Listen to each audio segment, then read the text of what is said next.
The American economy is booming. This is America, the land of opportunity.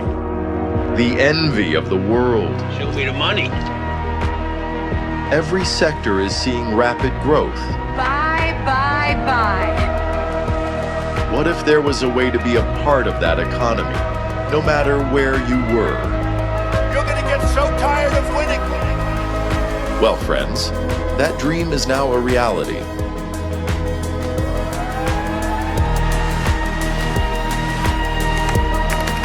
Presenting the Moonwell Virtual Accounts, the American checking account you can use from anywhere.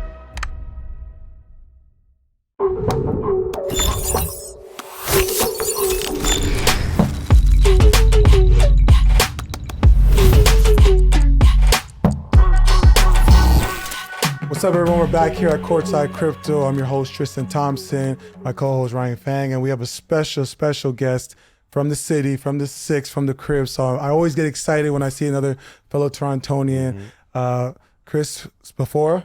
Yeah, man. Spatafora. See, I apologize. Yeah, Please man. don't hurt me because your biceps is definitely huge. Yeah, and dude. your forearms are even bigger. And I'm He's getting like nervous. twice my size, like for real. Listen, you look mighty. You look mighty. Mighty Mouse. What they Mighty used to Mouse, say, yeah. right? So no, appreciate you being on the pod. I know you're a very busy man right now, and I appreciate you taking the time here to talk to man. us. And I'm excited. Whenever it's a good feeling when you see people from home doing big things and doing it on a global stage. So talk and walk us through, like, how'd you get to this point? Like, give us your background.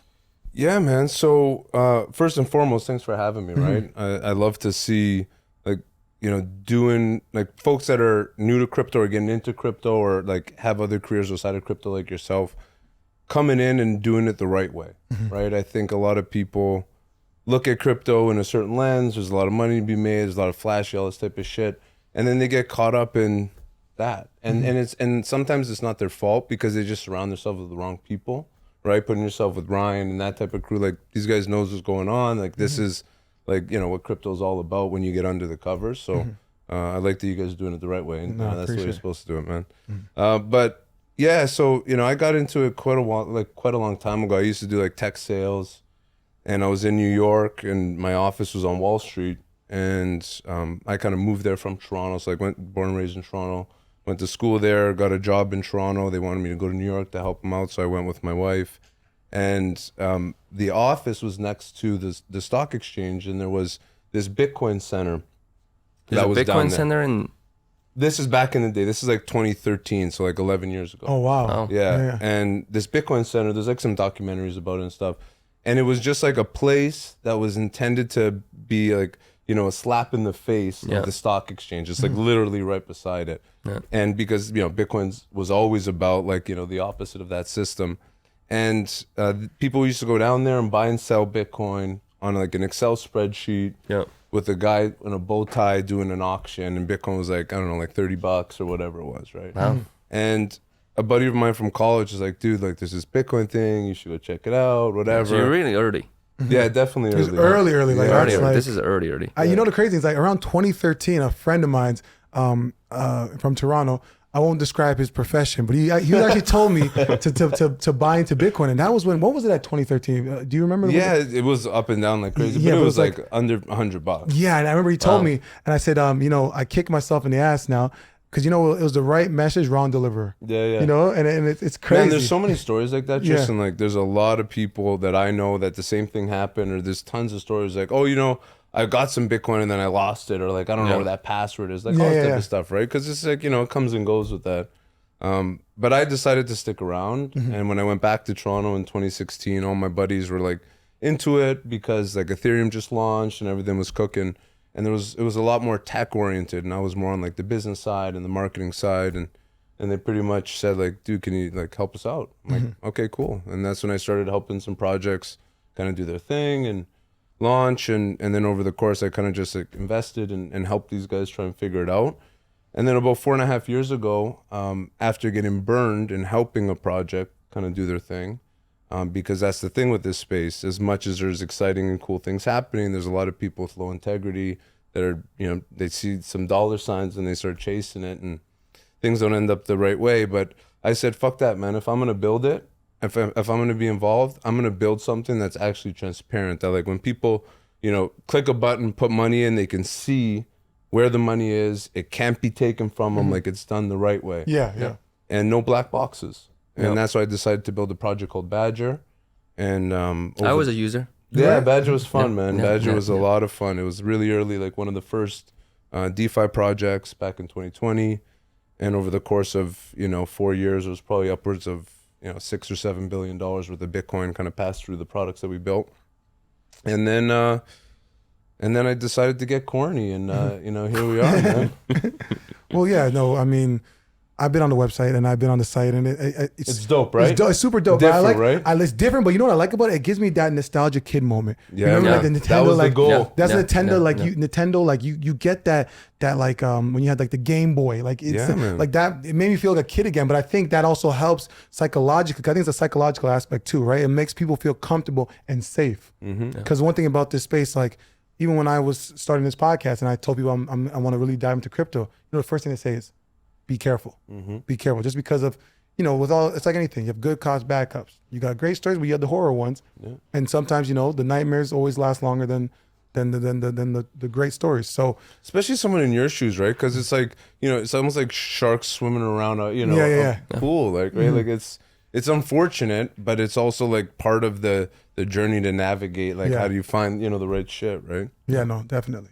But yeah, no, that was the goal. Like when we were building Corn, it was like we need to kind of tap into, the meme culture. Like our whole intention here was, I don't know, it feels like crypto is getting a bit too lame, right? It's getting a bit too like, oh, the ETFs and the buttons up, and like we're like just like degenerate internet freaking people. Make crypto cool again. Yeah, that's it the fun, mindset. man. That's Make the it mindset. fun. Yeah, make it absolutely. fun because it's Make it fun. It could be really fun, and it's also like some really great developer, great minds, and you can make anything like dope. You just got to make sure the delivery. You know what it is? I think the delivery is always key. I think if the delivery is right and it's to where people can understand, then it has a chance to like really resonate and be cool.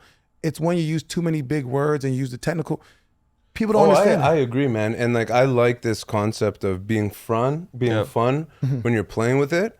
But on the backside, the way that it's being built, you have to be building, at the highest standard, right? So you have serious tech, but that doesn't mean I need to like take that tech and throw it in your face, right? Like a lot of people don't give a shit. Yeah. They just want to like experience something, feel comfortable with how they're using it, have some fun, tell their buddies about it, like all that type of stuff, right? And even like, we call the freaking thing corn, It's just like you gotta get there, because then it also reduces some of the barriers for people to get involved, because a lot of the times now, like even before, you guys were talking like, hey, like things, it's early, and it is early. It really is. Yeah. Like there's so few people that are actually, like, relatively speaking, there's so few people that are actually participating in what's going on. So because of that, you have to think about how you best prepare for when the bigger waves come, and how you reduce some of the barriers to entry so people can start feeling comfortable. And, I don't know about you, but like when I was young, I was just like a Nintendo freak. Like I was playing Pokemon, Mortal Kombat. I was my Zelda, parents would just everything, put me right in the front of the TV, and I would just sit there all day and play. And to me, that feels like, comfort, So if you can introduce some of that, even some of the little things, I think it goes a long way. Yeah. So let's say your nephew's here. He's in the 4th grade. Yeah. He says, "Unc, what's corn? What is this? Explain it to me. Like that's explain a it good- to your 4th grade nephew." And he all he is doing is playing fucking PlayStation. So he doesn't know regular young fella. So what's funny about that is it's hard to explain like exactly what it is, but if I was in front of a 4th grader, I would say, come check out this fun game. And I would show him the game, and I would explain to him like how to play with the game and to press different buttons. And I would kind of leave it at that, man. Like obviously the dude's not going to be putting anybody anywhere, right? But I would literally just say like, check out this game. And honestly, I think over time, like that's going to be the vibes. Like people are just going to like go to a website or be on their phone, and it's whatever the most popular game is now. Like it's just that same vibe. But there's other things attached to it, right? So that's what I would say, Tristan. I would say, come check this game out, man. Yeah. The reason I really like corn and also badger is it's just so easy to remember, right? Well, I'm not gonna name other names, but sometimes when a person who doesn't know crypto, who hasn't done anything there, you give them some very big words name, it's just hard to remember, right? But it's like get some corns. Yeah, man. No, listen. When I was thinking about the name of things, I asked myself. I said, okay, is there an emoji that we could use? Yeah. Right? Yeah. Is there something that ties to the underlying mission? Right? So a lot of people don't know this, or people that haven't been around a while. So the reason it's called corn is because corn is slang for Bitcoin. Yeah. Right. So back like 10 years ago, there was one of the first times that there was a congressional hearing, and the dudes go up there and they're talking. And he just kept saying Bitcoin. He couldn't, he didn't, he just kept saying Bitcoin, I see. Bitcoin. Okay. So then obviously, the internet just went wild with it, and everyone just started calling it Bitcoin. And then that naturally turned into corn. Yeah. But obviously we're all about Bitcoin. So I thought it was important that we had some type of lore that was attached to the underlying mission. And then if you can do it in a way that's relatable and fun, I see. and thinking about what the token would actually be. Yeah. I was talking to a project today that's relatively prominent, and they're years down the road of building, they raised tons of money, and they're still well, should we call the token this or should we call the token that? I'm like, dude, you got to start with that shit. Yeah. Because that's what bleeds all the way through. Yeah, all the way down. Yeah. Right? Yeah. It goes all the way down. And in the end of the day, you talk about, people that are being introduced to it, they're going to go on Binance or Coinbase and look on a list of things and be like, oh, I like this. Boom. Yeah. I like this. Boom. That's really the extent of it, right? Yeah. Crypto is about, speculative token buying today at least. And, down the road, hopefully that changes. But yeah, it's funny. You got to just keep it going. You hear about things like staking, right? Yeah. So for us, eventually when Courtisde goes live, we built an app, and it's called the microwave app. So you take corn, Ooh, and put a microwave. and you put it in the microwave, and you get the token back, which is called popcorn. Right? Okay. Popcorn. I like this. Yo, I didn't even have to say it. You got it. I love that. I Right? mean, So you just you gotta got have fun with it, man. You gotta have fun with it. Yeah, no, you're creative. So explain to the viewers, what's the difference between corn compared to other L2s? What's the difference? I'd say so. First and foremost, corn's a network, and corn is a place that you can come and do fun stuff with Bitcoin. Is really the the goal. And if you look at what it actually is under the covers, it's an Ethereum layer 2 network, right? And for many years, Bitcoin and Ethereum were almost looked at in a competitive landscape. Yeah. They were looked at very differently. They were competing to an extent. But the reality of the situation is Ethereum has grown to become the platform for really doing anything, right? It's the supercomputer. It's really what it's become is this platform for doing all types of different applications and financial services. So when you think about being able to do something with Bitcoin, the first thing you think, right, is the 15th largest currency in the world of any country at this point. If you look at the market capitalization, you need financial rails for it. But unfortunately, the Bitcoin blockchain wasn't built in a way that was conducive to that, right? It's just not designed that way. And there's efforts being put forward to help scale it and change it and whatever. But that's not going to happen anytime soon. So our vision around it was, do we think people want to use their Bitcoin? Do they want to earn with it? Do they want to, participate in DeFi? Do they want to do different types of things? Yeah, we think they do. And if they do, can you do it on Bitcoin today? No. Well, let's have a dedicated environment where they can, and on a battle-tested infrastructure that already securely handles tens of billions of dollars, because that's the other piece of the puzzle, is Bitcoin holders are relatively risk averse when it comes to using it, right? They just want to hold it, and that's it. The whole meme, hodl, hodl, hodl. Everyone just wants to hold their Bitcoin. No one wants to use it. So you can't say oh, hey, come over here and use it. And it's all this new, fresh, not necessarily battle-tested shit they're gonna put it into. They're gonna be fuck that. I'm not trusting that. So for us, it was really important to have an infrastructure that can handle securely tens of billions of dollars of capital day zero. And really that's what Coin's about. It's about a playground for Bitcoin. And we have a lot of unique mechanics to allow that playground to, flourish, and for people to do a bunch of stuff with their Bitcoin and have fun. And so the gas will be sort of a wrapped Bitcoin type, yeah? Yeah, so getting more technical around it, right? So it's an Ethereum L2, Yeah.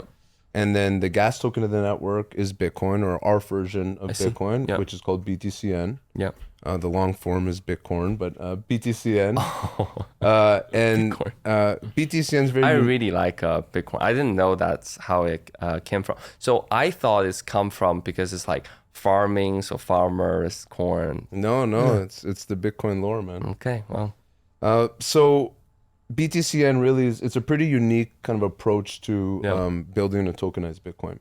So one, it has the inherent utility that you can use it on the network. Yeah. So if you were to go and be on Corn, not like on Ethereum or Solana where you have to use ETH or Sol, on Corn you have to use Bitcoin to make transactions, right? So it immediately has a level of utility, and it immediately has people actually using their Corn or their Bitcoin. yeah. But beyond that, the mechanic that we've built allows us to enable minting of BTCN against a whole variety of use cases. Because today, most of the popular, tokenized Bitcoin or wrapped Bitcoin assets, you have to use a centralized custodian, and you're fixed with that given custodian, and there's limitations on who can mint it and redeem it and all these types of things. Where we believe in a world where the Bitcoin holder should choose how their Bitcoin's custodied, but they should be able to still use it. So by being able to extend minting rights for BTCN to all different types of parties, it allows for this very diverse way to get Bitcoin into Corn and to start using things. So as an example, like we can give minting rights to a custodian, we can give minting rights to a smart contract, we can give minting rights to a decentralized bridge.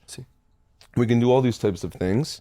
But I just want to kind of caution that by saying like that's not the intention to do all of that right away, right? Because that's naturally the more ways to mint the asset, the more diverse backing assets behind it, the higher risk. Yeah. So for us, we're going to be moving very, very slowly around how we introduce those level of mechanics. But for the most part, in the beginning, we want to just enable people to take their Bitcoin that's already on Ethereum, come to Corn, have fun. There should be a pretty exciting, group of apps and different environments for earning yield and all these types of things. And we think that's a great way to get things going. Okay, so like you have a roadmap in your head. You mentioned the different things from, I like the popcorn, by the way. They're good, man. I like the popcorn. I'm glad you like it. Yeah, like it's catchy, and I think you've realized like that's how you stay tapped in, and that's how you like grab the masses, right? And I think that's definitely, it seems like it's a goal of yours for sure. But like, give us like a roadmap of like what's your vision, like 'cause I always look at it like in sports, right? You have training camp, preseason, regular season, playoffs, championship. Like describe that to us, like what you envision with that.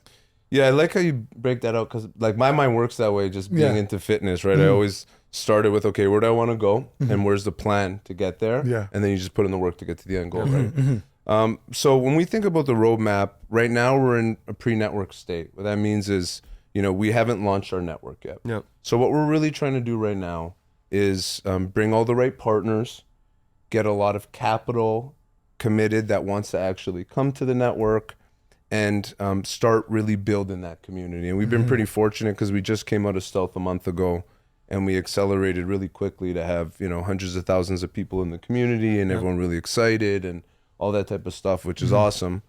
But right now it's really about setting the stage of kicking off the network with as much activity as we can, right? Because you launch a network and you do a new chain or whatever it is, and no one's there, no one's using it, no one's excited. It's kind of like, it takes the steam out of it. Takes the steam out of it, right? So we don't want that. We want people to be fired up from the beginning all the way through, and then as long as as we can do it. So for us, this pre-network exercise, we're aligning with some great partners. I think one of the overarching goals for us, especially with the Bitcoin part of what we're doing being so important, is we really want to just work with the best of the best, right? The best protocols we want on the network, working with the best investors. We want to work with all the best folks to really bring this to life.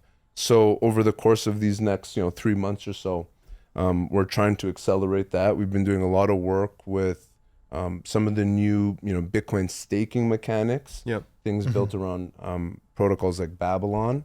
So in getting to a position where we're helping those assets grow, which is growing capital in this pre-network phase, getting the community going, we want to launch the network. When we launch the network launch is intended to have, a bunch of really great applications. We're going to have BTCN live. We're going to have bridges so you can come from Ethereum into Corn and start using it. And then from there, and a lot of people don't like to talk about this, right? A lot of people are like, oh, I'm not going to talk about a token. I'm not going to talk about a token.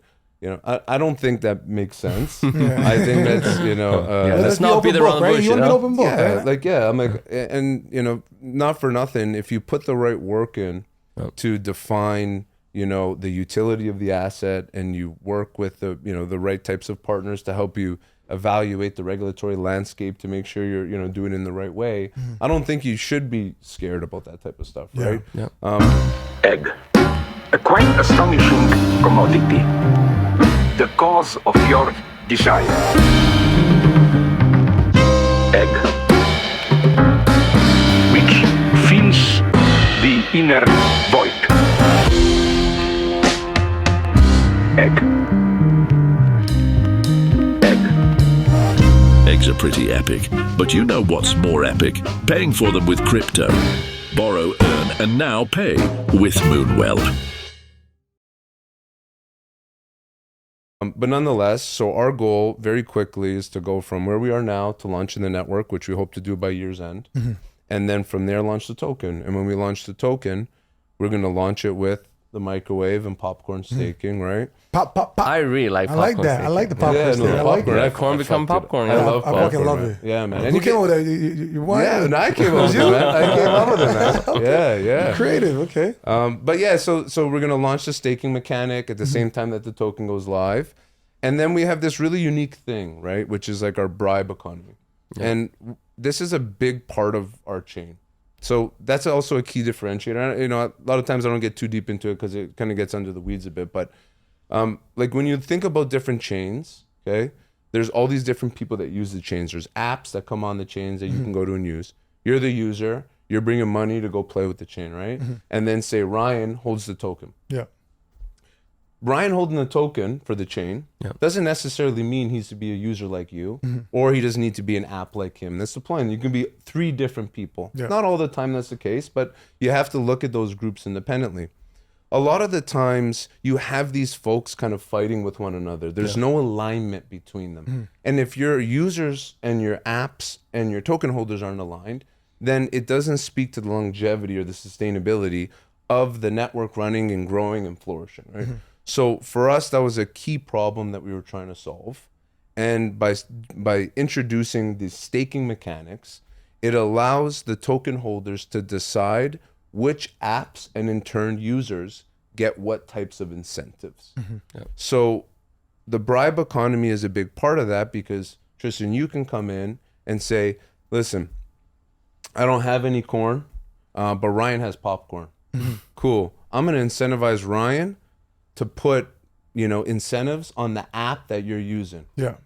So then you bribe Ryan, and this is all happening transparently on chain, right? All that stuff. Of course. You bribe Ryan. Ryan says, yeah, no problem. I'll push some incentives to you. You're happy as a user because you're getting the type of yield you want. The app's happy because you as a user are coming and driving revenue to the app. And the token holder's happy because he's being incentivized to do something with it, right? So that's a big part of our launch sequence. So just like work backwards there. Our roadmap over the next 6 months is introduce the bribe economy, have token and popcorn live, have the network live with a bunch of great apps, and in the early stages, really start working with those partners, start building up, the capital commitments, and getting things rolling. No, that's awesome. I mean, you sound like you're a man with a plan. Man with a plan. That's right. I like that. That's great. No, it's you know what? I like even more like the fact that like, how does it feel like just being a Canadian in this space? Like, is it like challenging? Like, 'cause like for me in sports, it was always a challenge. It was always feel like I was looked over. Like it feel like we had to play with like that much edge. Like we had to always had like a chip on our shoulder because they don't expect much from us in sports, right? So like for you in your space, like how does it feel for you being like, what are the challenges if there is any or motivation? Yeah, like so. First of all, I'm a very proud Canadian, and I've always been a very proud Canadian, and I've had the opportunity to work in different places around the world And not for nothing, but there's like this stigma with Canadians where it's kind of like, oh, dude, you're like living in igloo, like this is nonsense. Yeah, it's Like, crazy. Still think that's like fuck, like dude, yeah. it's so fucking crazy. Yeah. But I've always kind of been faced like that, especially like I lived in New York and I'd be doing sales and I go to a meeting, like stupid ass shit, right? So I've always kind of had that chip just because of, you know, the way you get treated in those types of environments at any scale, right? Yeah. You can be in a business meeting on the top of the world trade, or you can be at the grocery store. It doesn't matter. There's still those types of interactions. But I would say, with crypto in particular, it's always been a global space. So I feel like, and crypto's obviously values, you know, people's privacy. Yeah. So I haven't necessarily, like, there's a lot of people that are very successful that, you know, don't even need to talk about who their name is or show their picture, never mind where they're born and raised or where they live. So I've haven't really felt as much of that in the space as a whole because of the global nature of it after all these years.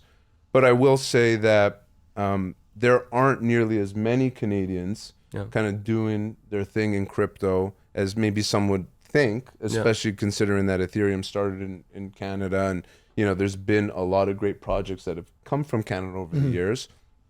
But you know, when you go places, I tend to see less Canadians, but I tend to see people that have some experience with Canada. So the minute they find out that I'm Canadian, they're just like, yo, man, like it's just like that immediate bond, and that's really cool because you know, you maybe get that, like if you're from the States or whatever, you maybe get that on like where you live. Oh, I'm from New York. Oh, cool, I'm from New York too. Yeah. But like Canada's like a whole country, right? Like Canada's the second biggest country in the fucking world. Yeah. Yeah. And you know, it's so like for you to just be aligned. Yeah. Right. Like I've been a big basketball fan for a long time, right? I grew up on Vince Carter. Like, me too. As soon as I played basketball. Right? Yeah, man. Like I love. Although I'm like a 5'6" Italian dude, like I always loved basketball. It was always a sport that I played, and you know, it's interesting when you think about, you know, how like when the Raptors won in 2019, that was huge for the city. Like not for the country, right? Yeah. And that feeling that everyone had about fighting for a country, not a city.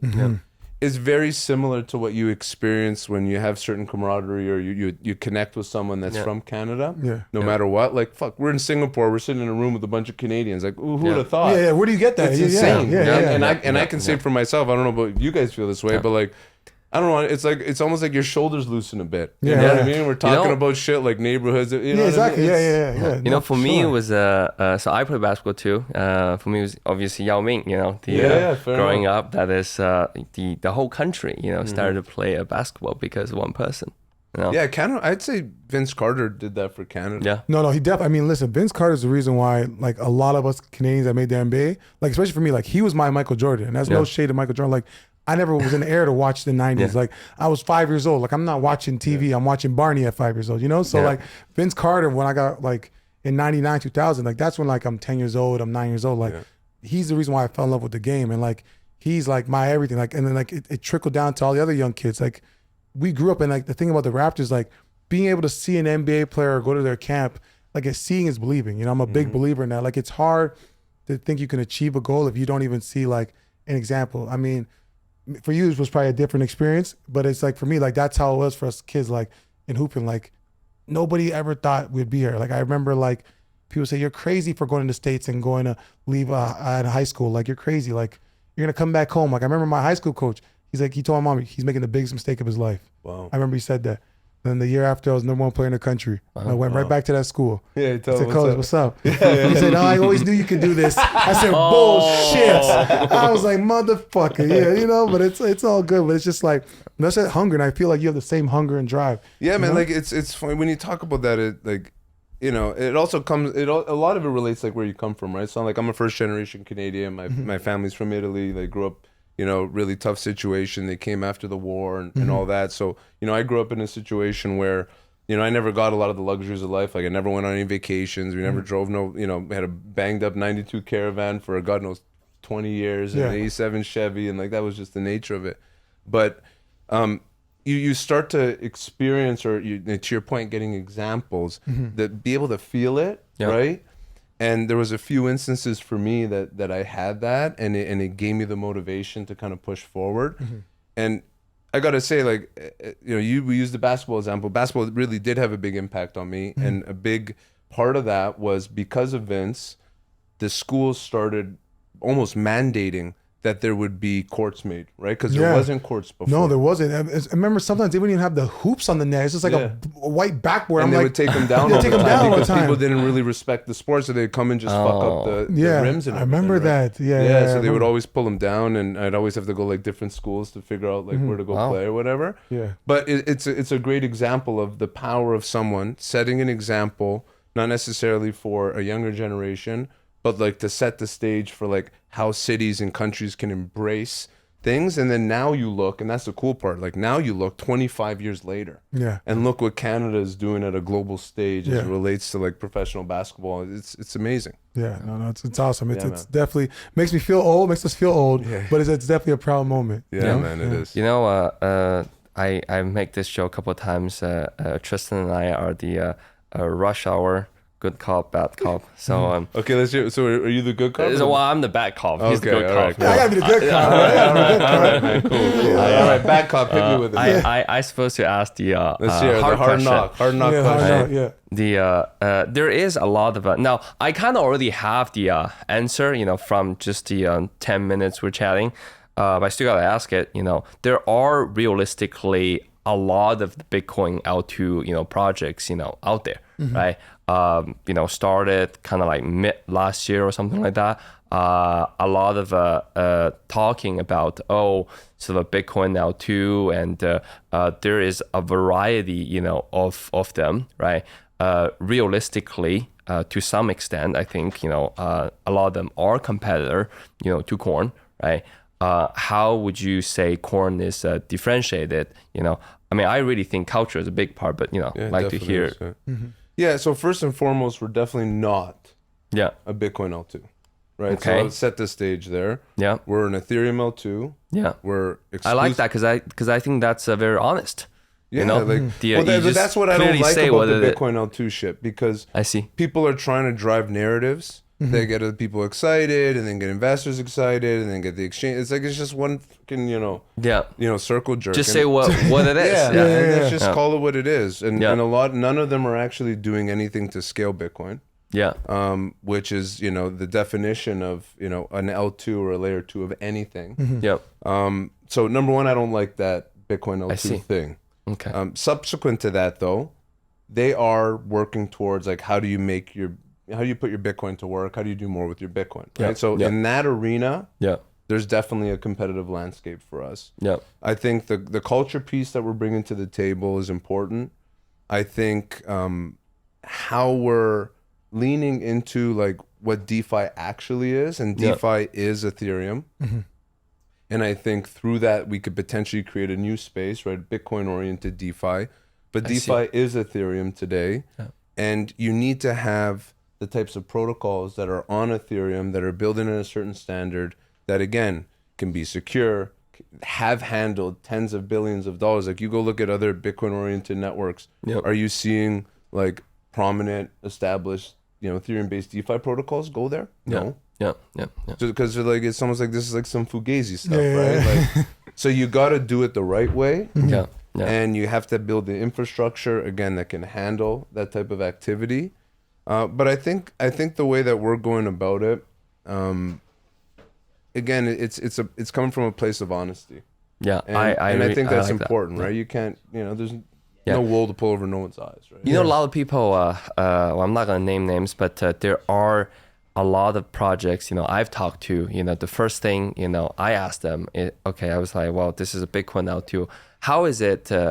Actually L2, right? Actually, nobody really answers that. I mean, to be honest, vast majority of them, are either a sidechain, or a Ethereum, however you define it, right? It's not really strictly definition of Bitcoin L2. I really like your answer because it comes with honesty. Just say what this is, right? I think people, especially this year and last year, kind of like too hand up on like the word narrative, right? I actually personally isn't a very big fan of the word narrative because, narrative is narration, is telling a story. When it's like telling a story, maybe something is not real, But I really like that you just say what this is, which is helping people utilize their Bitcoin, which is otherwise sitting idle. And you're using, the Ethereum infrastructure to make that happen. Yeah. Right. Yeah. And that's really the extent of it.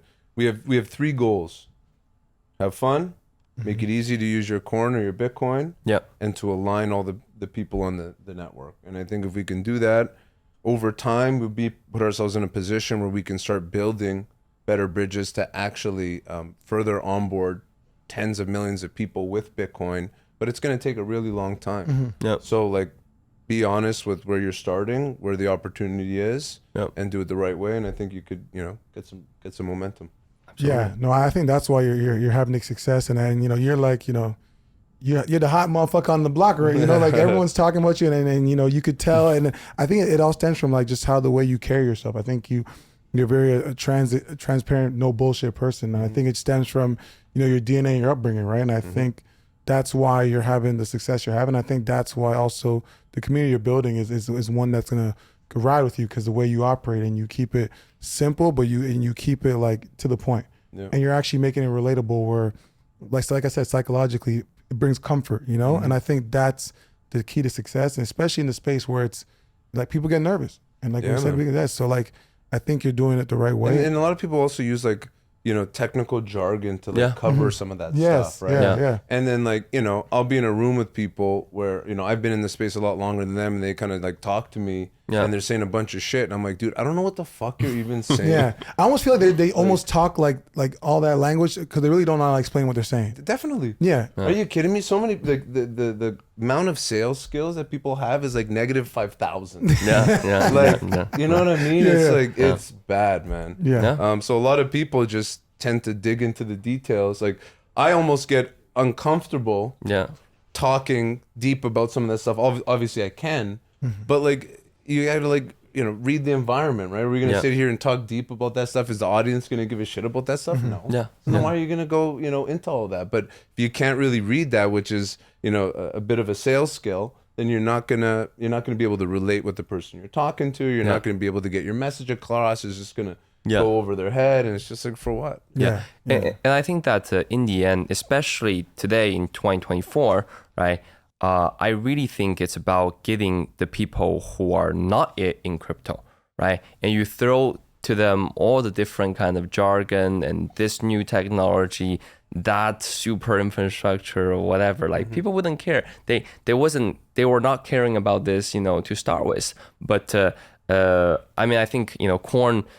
This name, remind me of a lot of great, companies such as, Robinhood, such as, all the names that people can just, okay, I get that, one line, what it is. Like now I can tell other people, what Corn is. It's a Ethereum L2 where you can use your Bitcoin. Exactly. Right? Simple as that, man. Yeah, simple. Where everyone likes to have fun, get corny. Right? I like to have all these crazy names. People call me like Corn Daddy. Steve Cobbs. What are some of the names? I like Corn Daddy. So Steve Cobbs is the core one, right? Yeah, That's just Steve Jobs. But what's hilarious is like everyone will come in the community, and the first thing they'll do is they'll be like, what's my corn name? Right? So people be like, oh, I'm Jason Corn, or I'm Cornyn O'Brien, or I'm like that, or Cobb Cruz instead of Tom Cruise. Like just go nuts with it. It's just people being like, just being crazy and having fun and. That's it's an important part of it. Yeah, so we're gonna have to give you guys a name. Yeah, I was gonna say, do you have a name for me already? Yeah, I don't got one top of my mind. I'm trying to think of one. Let's think of one. You tell me. Okay, we have to have corn in there somewhere. Tristan Cornson. No, trash. That's not a good one. That's good. Yeah, I gotta work. That was horrible. That was shit. That was bad. That was really bad. You know, in your brain it sounds good, and when you say it out loud, you're like, nah. Come on, Ryan. Let me think about one. I have a good one for you, I think. All right. I don't know if you're gonna love it, but let's see. Oh shit. Tristan. Corndashian. Wow. What do you think? that was a good one. You like that one? That was a good one. Yeah. Ryan, what do you think? I love it. Yeah. All right. Then that might stick. Then that might stick. And then we do Courtisde crypto. I like Courtside. Courtside Crypto, right? All right, That can Courtside stick, right? Crypto. I like Courtside that. Crypto. This is Courtside Crypto Courtside episode Crypto. 1 Yeah. There you go. of many. There you go. Yeah. Well, see, all right, brother. Well, give us your handles. Give us your Yeah, social. man. People Yeah. can tap So in. making it easy. Use corn.com, the best place to use your corn. Use corn on Twitter. Use corn on Discord. Come check out the community. Have some fun. We got some crazy videos dropping. A bunch of really great partnerships that we're going to be announcing over the next few weeks. And yeah, come say what's up and have fun, man. I love it. I love it. Man. Yeah, no, well, Chris, no, thank you so much for being on the pod. We really appreciate it. You know, what you have going on, and it's big time, you know, especially as a fellow Canadian. Super proud and super fortunate for you to be here, and keep it going, brother. You got your eye on the prize, and you got the mission. You don't stop.